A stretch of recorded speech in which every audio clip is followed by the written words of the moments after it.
नमस्कार साथियों, infusion notes के यूट्यूब चैनल पर आपका स्वागत है। मैं आपका साथी कपिल तिवारी। आज आपके सामने जो एक आरएस प्री 2023 के लिए इंडिया करंट अफेयर्स की सीरीज है, उसमें यह वीडियो रहेगा। 25 महत्वपूर्ण प्रश्न मैं आपके साथ शेयर करूंगा। साथियों, मेरा प्रयास था कि जनवरी से लेकर अगस्त तक मैं आपका जो इंडिया करंट अफेयर्स है वो महत्वपूर्ण 25 प्रश्न है वो मैं डेली आपको दूं और इससे आपका रिवीजन हो जाए। उसी में यह वीडियो रहेगा। अब तक प्ले लिस्ट में कम से कम 14-15 वीडियो अपलोड किए जा चुके हैं। आपने नहीं देखे हैं तो आप जरूर देखिए, आपके लिए काफी उपयोगी रहेंगे। शुरुआत करेंगे साथियों पहले क्वेश्चन से। पहला क्वेश्चन आपसे पूछा गया है कि हाल ही में भारतीय मूल की पर्यावरण कार्यकर्ता मोक्सा राय हाल ही में भारतीय मूल की पर्यावरण कार्यकर्ता मोक्सा राय को कौन सा पुरस्कार है जो दिया गया? मोक्सा राय को कौन सा पुरस्कार दिया गया? तो यूके पॉइंट ऑफ लाइट दिया गया। इंपॉर्टेंट लगाना साथियों, इसके इंपॉर्टेंट रहेगा। आपसे पूछेगा कि भारतीय मूल की पर्यावरण कार्यकर्ता मोक्सा राय को हाल ही में कौन सा पुरस्कार है जो दिया गया? तो आंसर होगा UK point of the light. Moksha Rai की उम्र है जो मात्र 7 वर्ष है। इंपॉर्टेंट रहेगा, पर्यावरण कार्यकर्ता है मोक्सा राय, इनको UK point of the light पुरस्कार दिया गया है, पूछा जा सकता है। अगले क्वेश्चन पर बात करेंगे। अगला क्वेश्चन है आपके सामने, देश में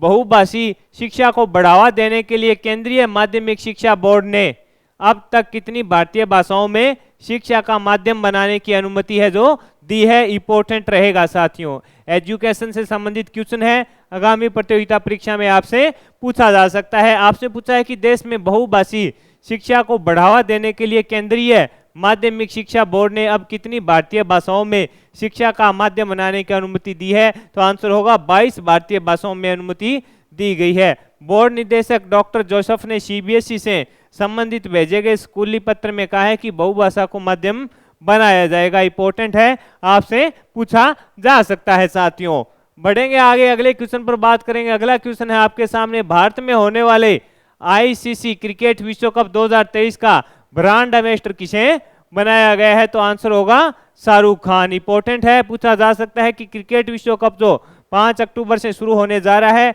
उसमें उसका जो ब्रांड एम्बेसडर किसे बनाया गया है? तो आंसर होगा शाहरुख खान को। आईसीसी क्रिकेट विश्व कप का ये 12वां संस्करण होगा। इसमें कुल 10 टीमें भाग ले रही है। वेस्ट इंडीज इस बार क्वालिफाई नहीं कर पाई है, ये भी अपने को पता होना चाहिए कि वेस्ट इंडीज की टीम इसमें अब की बार क्वालिफाई नहीं कर पाई है। इसका आयोजन है जो भारत में होने जा रहा है। साथियों, आगे है, हाल ही में किस देश में विवादित न्यायिक सुधार बिल है जो संसद में पारित कर दिया गया? तो इजराइल। इंपॉर्टेंट क्वेश्चन है साथियों, ये क्वेश्चन आपको आगामी प्रतियोगिता में पूछा जा सकता है कि किस देश की संसद में विवादित न्यायिक सुधार बिल है जो पारित कर दिया गया? आंसर है इजराइल। प्रधानमंत्री कौन है? बेंजामिन नेतन्याहू की सरकार ने यह पारित किया है। इसका काफी बड़े स्तर पर विरोध हुआ, फिर भी इसको पारित कर दिया गया। इसमें यह है साथियों कि इसमें जो सुप्रीम कोर्ट होता है, मान लीजिए, उसकी जो शक्ति है वो प्रधानमंत्री के हाथों में आ गई है इस बिल के चलते, और इसका काफी विरोध भी हुआ था।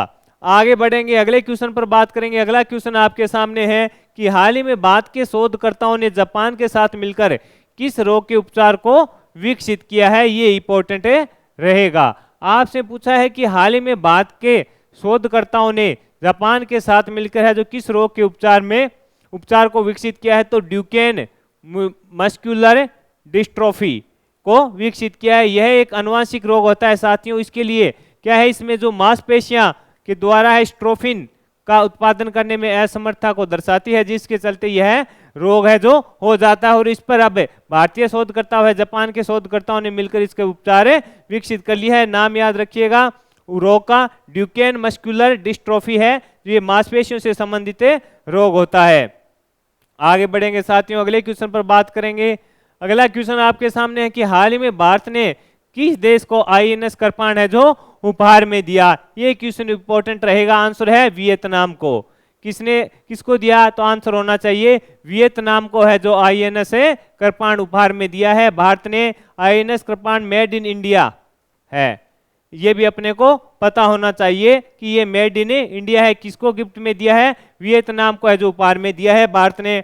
आगे बढ़ेंगे साथियों, अगले क्वेश्चन पर बात करेंगे। अगला क्वेश्चन है आपके सामने, हाल ही में एशियाई सफरिंग चैंपियनशिप 2023 में भारतीय टीम ने कौन सा पदक जीता? ये क्वेश्चन इंपॉर्टेंट रहेगा। आपसे पूछा गया है कि हाल ही में एशियाई सफरिंग चैंपियनशिप 2023 में भारतीय टीम ने कौन सा पदक जीता? आंसर रहेगा कांस्य पदक। इंपॉर्टेंट है, पूछा जा सकता है। आंसर रहेगा कांस्य पदक है जो भारतीय टीम ने इसमें जीता है। इसका आयोजन मालदीव में किया गया। इसमें 18 देशों ने भाग लिया था। भारत ने इस बार पहली बार भाग लिया था और पहली बार इसमें है जो कांस्य पदक जीता है। गोल्ड जीता था जापान ने। इंपॉर्टेंट है, पूछा जा सकता है साथियों। अगले क्वेश्चन पर बात करेंगे।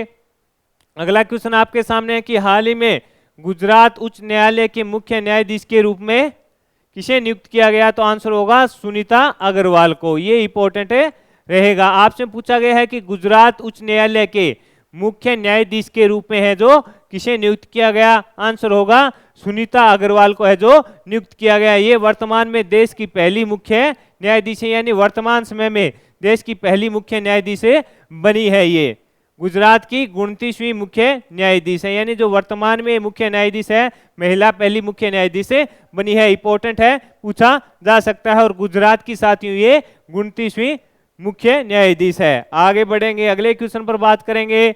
अगला क्वेश्चन आपसे पूछा गया कि हाल ही में देश की प्रथम कैनबिस मेडिसिन परियोजना कहां शुरू की गई? तो आंसर होगा जम्मू कश्मीर में। आपसे पूछा गया कि हाल ही में देश की प्रथम कैनबिस मेडिसिन परियोजना कहां शुरू की गई? तो आंसर होगा जम्मू कश्मीर में यह शुरू की गई है। यह भारत की पहली परियोजना है। इसकी खेती की जा सकेगी परंतु एक दवा के रूप में। यह भी अपने को पता होना चाहिए कि इसकी खेती की जा सकेगी परंतु एक दवा के रूप में ये खेती की जा सकेगी। कौन सी दवा है? कैनबिस मेडिसिन परियोजना है। देश की प्रथम कैनबिस मेडिसिन परियोजना है और कहां शुरू की गई है? जम्मू कश्मीर में। इंपॉर्टेंट रहेगा।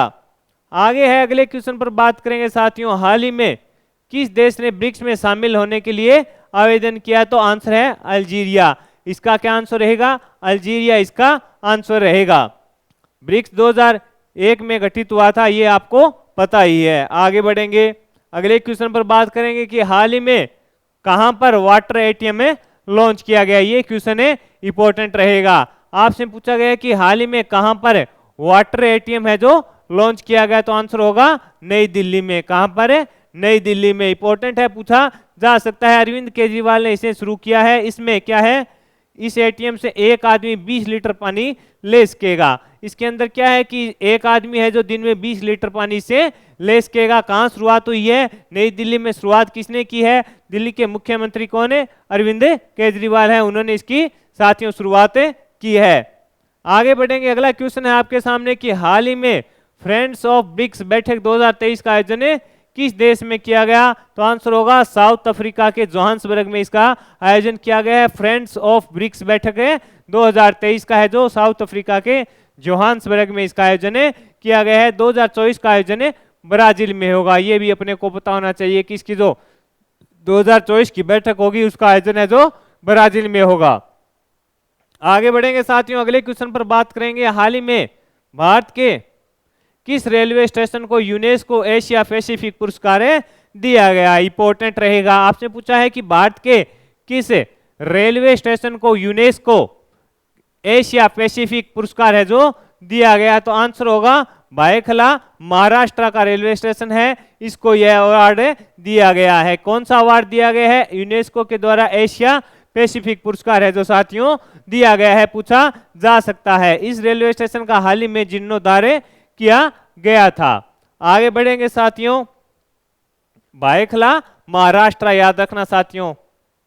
आगे है, पीएम नरेंद्र मोदी ने गुजरात के प्रथम ग्रीनफील्ड हाईवे हवाई अड्डे का उद्घाटन कहां किया? पीएम नरेंद्र मोदी ने गुजरात के प्रथम ग्रीनफील्ड हवाई अड्डे का उद्घाटन कहां किया? तो हीरासर में किया। इंपॉर्टेंट रहेगा, पीएम मोदी जी ने गुजरात के प्रथम ग्रीन फील्ड हवाई अड्डे का उद्घाटन है जो हीरासर में किया। इंपॉर्टेंट है, प्रधानमंत्री जी ने इसका उद्घाटन किया है। तो साथियों आपसे पूछा जा सकता है। इस एयरपोर्ट पर एक साथ 14 विमान पार्क किए जा सकते हैं। इस पर 1405 करोड़ रुपए का खर्च है, यानी इसको तैयार करने में जो बजट लगा वो 1405 करोड़ रुपए का खर्च इसमें आया। प्रथम ग्रीनफील्ड हवाई अड्डे का उद्घाटन है जो गुजरात के कहां पे किया? मोदी जी ने हीरासर में किया। इंपॉर्टेंट है, पूछा जा सकता है। अगले क्वेश्चन पर बात करेंगे साथियों। अगला क्वेश्चन है कि महिलाओं को मजबूत बनाने के उद्देश्य से लद्दाख में किस स्थान पर पहला महिला पुलिस स्टेशन खोला गया? इंपॉर्टेंट लगा लेना साथियों, पूछा जा सकता है। नहीं, महिलाओं को मजबूत करने के उद्देश्य से लद्दाख में किस स्थान पर है जो पहला महिला पुलिस थाना, महिला पुलिस स्टेशन खोला गया? तो आंसर होगा कारगिल। इसके माध्यम से महिलाओं की सुरक्षा को निश्चित किया जा सकता है। महिला पुलिस थाना खोला गया, आंसर होगा कारगिल में। इंपॉर्टेंट है, पूछा जा सकता है साथियों। आगे बढ़ेंगे, अगले क्वेश्चन पर बात करेंगे। हाल ही में किस देश में कोरोना वायरस का नया वेरिएंट MERS-CoV मिला? हाल ही में किस देश में कोरोना वायरस का नया वेरिएंट मिला है? तो आंसर होगा UAE में यह मिला है। यह एक जेनेटिक वायरस है, इसका MERS-CoV middle east respiratory syndrome virus है। कहां पे मिला है? UAE में मिला है। पूछा जा सकता है, आपसे पूछ सकता है कि किस देश में कोरोना वायरस का नया वेरिएंट MERS-CoV मिला है? तो आंसर होगा UAE में मिला है। आगे बढ़ेंगे साथियों, अगले क्वेश्चन पर बात करेंगे। अगला क्वेश्चन है आपके सामने, अरुणाचल प्रदेश की पहली महिला IPS अधिकारी कौन बनी है? तेनजिंग यांकी बनी है। इंपॉर्टेंट है, पूछा जा सकता है कि अरुणाचल प्रदेश की प्रथम महिला IPS अधिकारी कौन बनी है? तेनजिंग यांकी बनी है। इंपॉर्टेंट रहेगा। आगे है, अगले क्वेश्चन पर बात करेंगे। अगला क्वेश्चन आपसे पूछा गया है कि हाल ही में टाटा स्टील के नए MD और CEO कौन बने हैं? टाटा स्टील के MD और CEO कौन बने हैं? आंसर है TV नरेंद्र है जो बने हैं, नरेंद्र। टाटा स्टील के नए CEO TV Raveendran. Tata steel ने TV नरेंद्रन को 5 साल के लिए एक और कार्यकाल के लिए कंपनी का प्रबंध निदेशक व मुख्य कार्यपाल अधिकारी नियुक्त किया है। नहीं, किसे बनाया गया है? TV नरेंद्रन को बनाया गया है टाटा स्टील के MD और CEO के रूप में। इंपॉर्टेंट है, पूछा जा सकता है। अगले क्वेश्चन पर बात करेंगे। आजादी के अमृत महोत्सव के समापन के लिए केंद्र सरकार ने कौन सी मुहिम चलाई है? ये इंपॉर्टेंट है, मेरी माटी मेरा देश। पूछा जा सकता है साथियों, आजादी के अमृत महोत्सव के समापन के लिए केंद्र सरकार ने कौन सी मुहिम चलाई है? तो आंसर होगा मेरी माटी मेरा देश है जो चलाई है। आजादी का अमृत महोत्सव अभियान अगले महीने समापन हो गया, यानी इसका समापन हो गया। आपसे इतना ही पूछेगा कि आजादी के अमृत महोत्सव के समापन के लिए है जो केंद्र सरकार ने कौन सी मुहिम चलाई? तो आंसर होना चाहिए मेरा माटी मेरी देश। ये 15 अगस्त को है जो साथियों समाप्त हो गया था। इंपॉर्टेंट है, पूछा जा सकता है। अभियान का नाम मेरी माटी मेरा देश है, ये रहेगा। आगे बढ़ेंगे साथियों, आगे है कि हाल ही में सेमिकॉन इंडिया 2023 की प्रदर्शनी का उद्घाटन किस राज्य में किया गया? तो आंसर होगा गुजरात के गांधीनगर में। आपसे पूछा गया है कि हाल ही में सेमिकॉन इंडिया 2023 की प्रदर्शनी है, उसका आयोजन है जो कहां किया गया? तो आंसर होगा गुजरात के गांधीनगर में किया गया। यह द्वितीय नंबर का था और पहले नंबर का है जो बेंगलोर में हुआ था।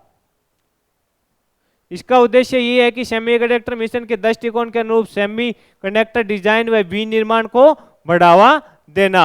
आगे है साथियों, अगले क्वेश्चन पर बात करेंगे कि हाल ही में शंकरी चंदन को किस देश के सर्वोच्च साहित्य सम्मान माइल्स फ्रैंकलिन साहित्य पुरस्कार 2023 से सम्मानित है जो किया गया? तो आंसर होगा ऑस्ट्रेलिया। किसे? शंकरी चंदन को किस देश के सर्वोच्च साहित्य सम्मान माइल्स फ्रैंकलिन साहित्य पुरस्कार 2023 से सम्मानित किया गया? तो आंसर होगा ऑस्ट्रेलिया के।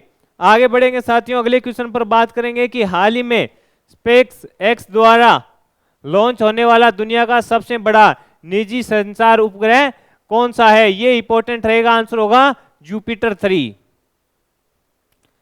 हाल ही में स्पेस एक्स द्वारा लॉन्च होने वाला दुनिया का सबसे बड़ा निजी संचार उपग्रह कौन सा है? आंसर होगा जुपिटर 3, इसका आंसर रहेगा। इसको फ्लोरिडा के कैनेडी स्पेस सेंटर से लॉन्च किया गया है। इसको फ्लोक हेवी रॉकेट द्वारा लॉन्च किया गया है, यानी फ्लोकन हेवी जो रॉकेट है, फ्लोकन हेवी रॉकेट है, उसके द्वारा इसको लॉन्च किया गया। आगे है, अगले क्वेश्चन पर बात करेंगे कि हाल ही में G20 पर्यावरण और जलवायु स्थिरता कार्य समूह की चौथी बैठक है जो कहां शुरू हुई? तो आंसर होगा चेन्नई में। कहां शुरू हुई? आंसर होगा चेन्नई में। हाल ही में G20 पर्यावरण और जलवायु स्थिरता कार्य समूह की चौथी बैठक कहाँ शुरू हुई, तो आंसर होगा चेन्नई में। इसका उद्देश्य जलवायु सुधार करना रहेगा, यानी जो इसका उद्देश्य है वो जलवायु सुधार करना रहेगा। आगे है अगले क्वेश्चन पर बात करेंगे कि हाल ही में किस राज्य को लंपी पॉजिटिव घोषित किया गया, तो आंसर होगा नागालैंड को है जो साथियों लंपी पॉजिटिव घोषित किया गया था। आगे बात करेंगे अगले क्वेश्चन में, हाल ही में एनसीआरबी की रिपोर्ट के अनुसार 2021 में देश में सर्वाधिक महिला किस राज्य से लापता हुई, तो आंसर होगा महाराष्ट्र। महाराष्ट्र और मध्य प्रदेश से सबसे ज्यादा है जो महिला गायब हुई की एनसीआरबी की जो रिपोर्ट आई है उसके आधार पूछा है कि सबसे ज्यादा है महिला कहां से लापता हुई है, तो आंसर है इसका महाराष्ट्र और मध्य प्रदेश से हुई है। तो साथियों इस सेशन में मैंने आपके साथ 25 जो महत्वपूर्ण प्रश्न बन रहे थे इंडिया करंट अफेयर्स के वो शेयर किए और मेरा प्रयास रहा कि कम समय में मैं आपको शानदार क्वेश्चन प्रोवाइड कराऊं। मेरे द्वारा किया जा रहा है यह प्रयास अगर आपको सार्थक लगा है तो इस सेशन को लाइक व शेयर जरूर कीजिएगा। इन्फ्यूजन नोट्स के यूट्यूब चैनल को लाइक व सब्सक्राइब कीजिएगा। धन्यवाद साथियों।